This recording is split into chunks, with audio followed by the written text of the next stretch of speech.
ఇప్పుడు కూడా లెమూయేల్లోనే తల్లి సరిచేస్తూ పెంచింది. ఒక మగబిడ్డ పుట్టగానే, ఆడబిడ్డ పుట్టగానే ఎలా పెంచాలి వీళ్ళని ఏడవాలండి. మనం ఏం చేస్తాం? ఫంక్షన్ చేస్తాం.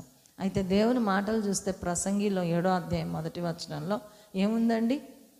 ఏముంది? సుగంధ తైలం కంటే మంచి పేరు మేలు, ఒకని జన్మదినం కంటే మరణ దినం మేలు. సుగంధ తైలం కంటే మంచి పేరు మేలు. మన పిల్లలకి ఏం చేస్తాం? ఫస్ట్ బర్త్డే ఎంతమందిని పిలిచేస్తామో, చాలకాయలకి టోపీలు తగిలిచ్చేస్తాం, వాళ్ళకి మంచి బట్టలు తొడిగిచ్చేస్తాం. ఇంకా ఏం చెప్తాం?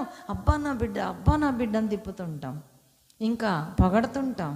వాడు ఇట్ట చేశాడు, అట్ట చేశాడు అనుకుంటాం. వాడు పెద్దవాడైన తర్వాత మంచి పేరు తెచ్చుకుంటాడా?